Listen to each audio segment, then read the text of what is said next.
Hey, it's Festival Pirate, and today I have something a little bit different for you. A story, a tale, a recount of someone else's experience. I do hope it finds you at the right time, when you're safe, cozy, or maybe not. Either way, I hope you enjoy. The dispatcher said 2 kids, boy and a girl, showed up on a lady's doorstep. Lady said the kids wouldn't talk or give their name. She gave them milk and cookies and sent them to rest in her bed because they looked tired. No children had been reported missing, but it was late, so the dispatcher thought the parents didn't know their kids were gone. No problem, not my first call about kids that walked out the front door because they wanted to play. At least it wasn't winter. I drove to the house on the outskirts of Bridal Veil Lake. It looked like another farm sold off for condos that were never built. A bunch of wild fields and dirt surrounded the lady's house. It was remote and dark, and I wondered if she felt comfortable living alone out here. That knock in the middle of the night must have been a shock. I announced my presence and knocked lightly. Hello? An old woman, the lady, answered. Hello, she said. Hello, I said again. How are you doing tonight, Mom? Been better. They're in the bedroom, sleeping, I think. She stepped aside to let me in. I saw 2 shapes beneath a quilt in the darkened bedroom. There was no one else? You didn't see anybody? She shook her head. Were they injured? Scared? No, just shy. Really shy. She nodded towards the kitchen, which I could see from where I stood, not a big house. They hardly ate. There were 2 neat piles of chocolate chip cookies beside full cups of milk. It all looked completely untouched. The sight made me antsy. She said they didn't eat much. They ate something then, but not a crumb had fallen on the table? Nah, I have 3 kids. Never saw them leave a cookie intact or at all. Something really bad must have happened with these children. Hi kids, I said quietly from the doorway of the bedroom. I didn't want to startle them. Are you awake? No answer, but I had to check on them. There was only a lamp for the room and it barely lit anything. 2 small shapes lay with their whole bodies and heads covered with the quilt, completely still. I'm a policeman, I said. I'm here to help you. You don't have to be scared. I waited. Still nothing. I'm going to pull off the blanket very slowly, just so you can see me, okay? Then you can put it right back if that makes you feel safe. Nothing. They didn't move a muscle. I prepared for the worst and pulled off the quilt. Their eyes were black, shiny, and lifeless. Jesus. Because these were not living children but life-size dolls, complete with clothing and realistic hair. Only the eyes and their plastic faces looked immediately fake. What the hell? I stomped out, admittedly pissed off. The lady waited in her living room chair. Is this a joke? Excuse me? Those aren't real kids, I said. They're dolls. She became confused. I beg your pardon? I took a breath and tried to calm down. Mom, are you on any medication or... She got up and went to the bedroom. Jesus Christ, save us. I shouldn't have let her see. The lady fainted at the foot of the bed. I called it in, and everyone had a good laugh about the dolls, except me. The lady has been prescribed blood thinners and a nasal spray for seasonal allergies. Unless she did other non-prescribed drugs, she had nothing hallucinogenic in her system. That meant she probably had a tumour or dementia. A gas leak could also be a possibility. I mulled over these details while I escorted the ambulance to the hospital. She wasn't unconscious for long, but didn't fight my suggestion to see a doctor. Thank you, she said from a stretcher, squeezing my hand just before the paramedics wheeled her into the ER. I nodded. I didn't know what to say. It's my job to help. I followed them in. Sometimes doctors want to ask us questions. The cafeteria called to me. 4 more hours till the end of my shift. Coffee and a sandwich seemed prudent. I hardly touched them. Their walkie crackled. There'd been an assault at the hospital. Obviously, I responded. Someone's been attacked, dispatch said. The nurse that called wasn't very clear and she hung up. I got up from the table the same time a doctor descended the steps into the food court and shouted something incomprehensible. When he got close, I grabbed him by the shoulders. She's dead, the doctor said. Gone. He killed her. It took a bit to understand. I'll summarize. The old lady I'd escorted to the hospital had been murdered by another patient, a young man suffering from unmedicated schizophrenia. He'd been brought into the ER after being hit by a car. I thought he was sleeping, the doc had told me. He sat on the floor with his head in his hands. Oh God, her head. He cut off her head. Apparently, he walked down the hallway with it, then he sat down and chatted with staff until the police arrived. I never left the food court, so I was spared the scene. Still messed me up. She thanked me. I'd sent her to her grisly death. A tragedy. That's what everyone, including my therapist, said, and I eventually agreed. I believed it. For years I didn't think about those dolls unless someone brought them up. The old woman had been suffering from some kind of delusion. No point in finding out what exactly with her gone. Probably wouldn't even be possible. Then I got another call. What? What did you just say? This dispatcher didn't know about the kids and the dolls. That was half a decade ago by this point. Can you hear me? Yes. North side. A gentleman says 2 kids showed up on his doorstep. No missing children reported tonight. A girl and a boy? The kids? I asked. Yeah, how did you know? I didn't explain. I'm on it, but send more constables, please. So many similarities to the previous tragedy. The time of year, the wrong side of midnight, and the kids gaining entry to the home. Except that hadn't happened last time. They were dolls, I reminded myself. I would go to the house in the posh side of town and find actual kids there. Then I would do my job and get them home. Fear against resolve, I gripped the steering wheel too tight and my fingers went numb. Big, dead, hot dog fingers trembled when I got out of the cruiser in the huge driveway. No lights were on in the mansion at the top of the hill. I'd hoped the other constables would have arrived, but I was alone again. It took me a few moments to calm down and not call dispatch for an ETA. As I approached, I could see the front door had been left slightly open. My flashlight revealed a foyer, big enough to fit a house. Since there hasn't been a crime reported, I felt confident to call out to the owner. Hello? An echo replied. The place really was that big. Bridal Veil Lake PD. Your front door is open, sir. I rang the doorbell and waited a bit. Nobody showed. I don't know why I didn't call dispatch or wait for the other constables. The only reason I went in, I think, was because I had to know if history was repeating. I'm coming in. The switches were dead, no power. Grand staircases wrapped the foyer in a broad embrace, and in the centre, they were there, propped up before a headless storyteller. At first, I didn't understand, and I tried talking. It's going to be okay, I said to a headless man. He'd been posed with an oversized Grimm's fairy tale book between his thigh and arm. Before each of the black-eyed dolls set up to appear as attentive children, a tall glass of milk and a bowl of chips had been placed and left untouched. I choked out a gasp. It couldn't be. It couldn't. How could the dolls be here? Attempts to draw my firearm and use my radio went about as well as you can imagine. The gun hit the marble floor and I communicated nothing of use to dispatch. Maybe that was good. I might have shot the other constables when they showed up. They found me on my knees and hysterical. I kept pointing at the dolls. They thought I meant the headless victim. It's going to be okay, one of them said, and it felt like I'd said it, or this constable had been cloned from my cells. Funny, the places a shattered mind wanders. Okay? I asked. I don't remember much after that. I went to the hospital. They had to sedate me. I wouldn't stop talking about the dolls. Olive and Matthew, my therapist said. He'd come to visit and explain what had happened. It's a terrific coincidence, he said. Those dolls are the same, yes, from the last incident. Apparently they didn't belong to the woman who passed. I don't know why this information horrified me.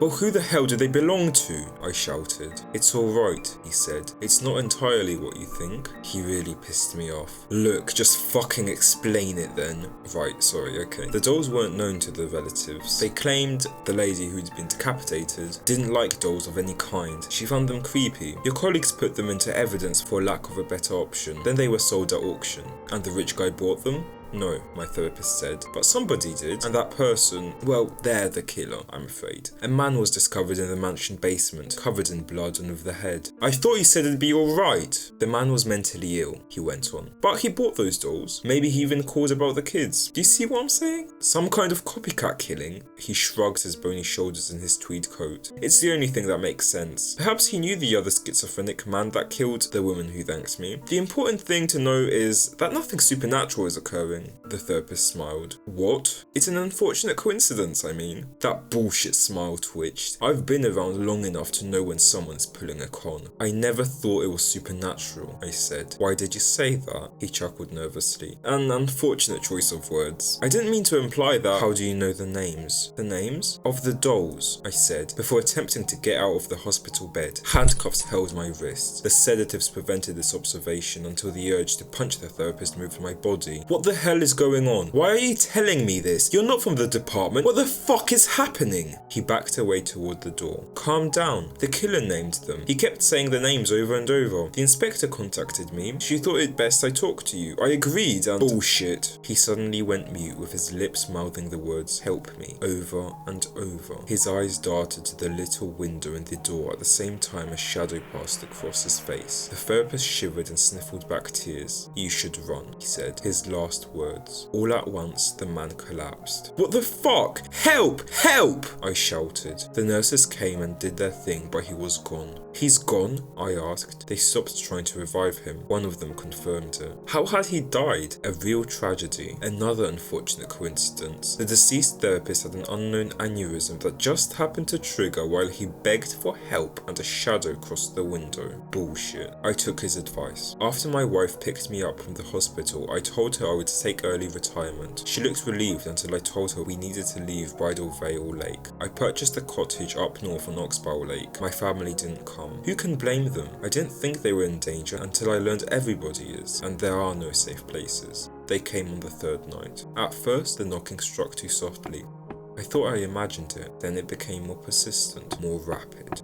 I didn't move from the recliner or even lower the footrest. I just watched the door and did my best not to breathe too loudly. The knocking continued with desperate urgency. Then tiny fingernails scratched at the door. Soft weeping followed that. A child for sure. I could no longer be idle. I went to the window and peeked through the curtains. The expected pair, Olive and Matthew, wept in the gloom of the stoop. They weren't dolls. They were kids. Flesh, blood, and human. I relented and opened the door. The very images of the dolls looked up at me. Misery and fatigue had captured the innocence from their faces. I know what an overtired child looks like. This wasn't that. The little boy and girl hadn't rested in days. They swayed on their feet, avoiding collapse by way of fear of something greater. I just didn't know that yet. I'm not crazy. I don't believe in ghosts or whatever shit this was supposed to be. I hadn't been drinking anything but soda, and there was no gas leaks in the cottage or the monoxide detectors would be going off. The kids were real, and they were scared. But so was I. I grabbed their arms and basically tossed them behind me and into the living room. It's so dark on Oxbow Lake with a million places to hide. I shut the door and threw the bolt. Olive and Matthew clutched one another by the recliner. "What's going on?" I asked. "Who are you? How did you get here?" They stared, but not at me or anything. Both were underweight and filthy. A combination of urine and stale sweat emanated from their simple clothes. "Go to the couch," I said. "Lie down." Completely aware of the pattern I was fulfilling, I went to the kitchen and grabbed some apples and cheese. I set it down on the coffee table. "Eat," I said. Neither would look at the food. "Eat," I said, louder. They had to eat. It felt crucial. If they ate, then they were real, because the food would be gone, and that seemed like tangible proof of their existence. Olive yawned. Matthew's expression contorted with scorn, while his bottom lip trembled. He seemed angry with her. She looked ashamed. Both started to cry again. "What the hell happened to you?" I dialed 911 and went through the process of summoning the police. The dispatcher thought I was crazy when I demanded a severe response. "You'll be lucky to see a constable within an hour, sir," she said. "You're so far away." I couldn't argue with that, but tried anyway. "I'll be dead before that. Something isn't right."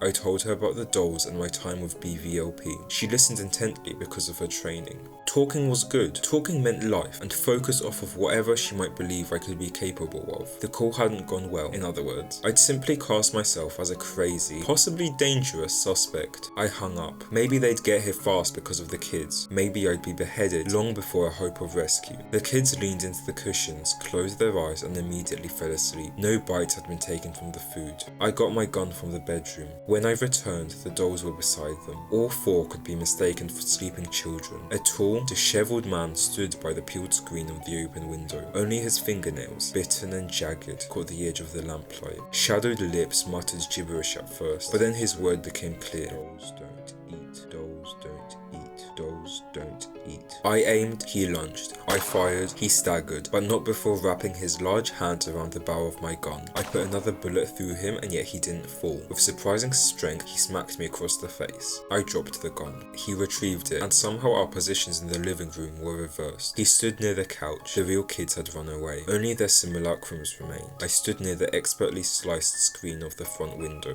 The man's narrow head resembled a crescent moon. He appeared confused by the blood exiting his body as he struggled to level the gun. I wasn't about to wait around for him to figure it out. I leapt through the open window as a bullet shattered the glass above my head. My ass hit dirt and I tore off into the pitch of the forest, figuring I'd hide somewhere until the police arrived. And for a while that worked. I lay in the midst of some thorny brush, scratched me up good, until time enough said that that man had to be dead from blood loss. I endured the escape from the brambles, crawling until something firm pressed between my shoulder blades. There you are, said a voice, impossibly calm and smooth. Don't move. I have you. The blade is sharp and I have done this before. I did as he said and remained as still as my fear would allow. Of course, you understand something about it now. When I remained silent, he ordered an answer, punctuating the request with the tip of his knife. You make them knock on doors in the night. They're supposed to be dolls, and if they're not, then the kind caretakers have to die, he finished. Olive and Matthew must become the same as the dolls. Exactly the same.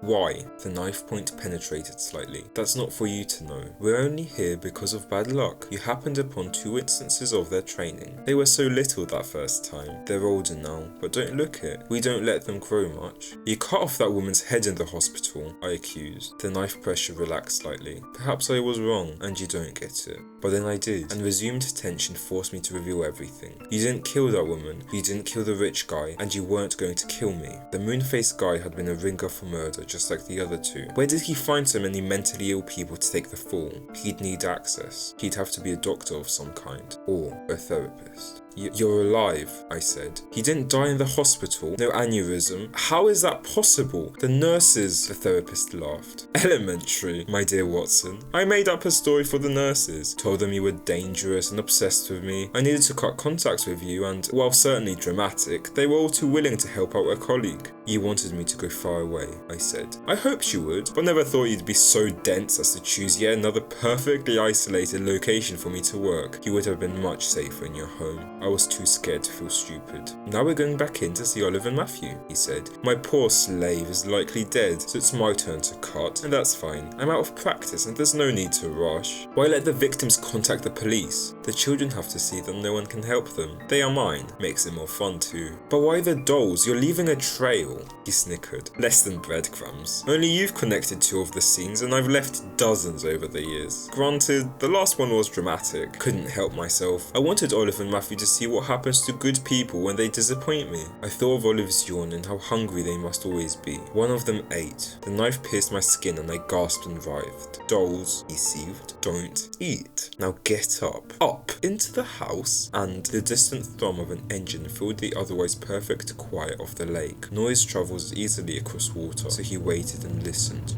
When it became clear a vehicle approached, he drew in a sharp breath and exhaled slowly, calming himself. Well, someone's coming. It happens. Are you going to kill me? The pressure of the knife tip evaporated like the presence of the psychopathic therapist. I leapt to my feet and threw a wild punch in the dark. Nothing but air swept over my knuckles. Coward, I said. I won't keep quiet. I'm not afraid. I lied badly. I'll find you. I'll find those kids. You hear that? I'm coming, Olive. Matthew. He chuckled, already some indeterminate distance away. Good luck. Tell anyone you think cares or will believe you. Headlights bounced down the narrow dirt road. The front door of the cottage opened and filled with the therapist. I screamed and rushed him and realised my next mistake too late. The man wasn't the therapist but an off-duty park warden, keenly aware of his surroundings and the clumsy charge of an old, wounded cop. He flipped me with some kind of judo. I landed across the coffee table on the untouched food, facing the black-eyed dolls. A pair of cuffs came next. I ranted about the dolls and the therapist and the children to no avail. They found the moon-faced martyr crouched by the broken window. Even dead, he still appeared confused. The warden used his cell to call for more support. The dispatcher had only called him because she knew he lived near Oxbow Lake. I told the story so many times and begged them to look for the therapist and those kids. Hours later, someone must have called him because they came back with another unfavourable fabrication. The therapist had never left Bridal Veil Lake and answered the call from Huntsville police on the landline of his office. He drove back, I said. Huntsville and Oxbow Lake is roughly 5 hours away from Bridal Veil Lake. I'd been questioned for 6. He also told us about your condition. I laughed. Sure, of course. But what about the break-in and the dolls? The constables looked at one another. We asked about that. He said it's possible, perhaps even likely given your trauma, that you took those dolls from evidence. That's where they were after your last discovery. You had access and a reason to dwell on them. A reason, they were choosing their words carefully. What about the intruder? He's local, an addict, really ill. He's been arrested for breaking into cottages before, but usually goes for empty ones. You just moved to Oxbow. Even with lights on and a vehicle out front, he probably didn't understand it was occupied. You surprised him.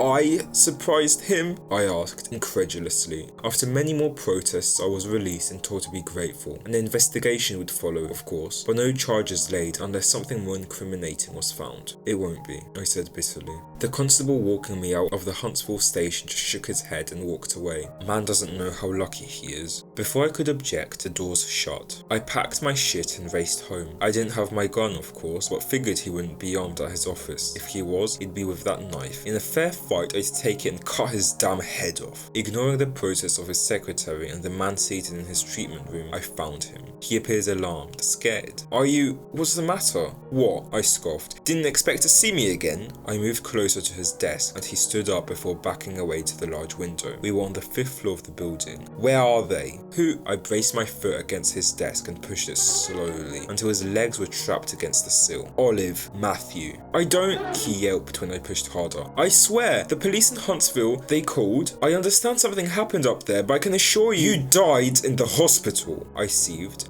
Right in front of me. He looked at the other man in the room, his patient. I didn't visit you in the hospital. I'm not dead. Your PTSD must have caused a psychotic break and— Liar! We argued more, but then the BVLP showed up and I was strongly encouraged to leave, which I did. I refrained from telling him this isn't over because I'd be arrested. He knew anyway. He counted on it. I went home next and tried to talk to my wife and family. He'd called them first and told them to be careful and call the police if I began behaving erratically. My story, of course, fell into that category. You can't stay here, my wife said, and it hurt to know she couldn't believe me and never would. I left without argument. He found me later in the park at night. The nervous demeanour had been left behind for his patients and the rest of the world. He lit a cigarette and asked if I wanted one. You son of a bitch, I said. He exhaled a plume into the air. So now you understand? How I'm about to fucking kill you? Sure. I had nothing to lose. They're dead if I am, he said, completely calm. Seems like I'd be doing them a favour. He pulled a small pistol from his coat. No one would be surprised I carried this and shot a crazed attacker. What the bloody hell do you want? I had nothing left to give him or anyone. No one gets away. They have to know.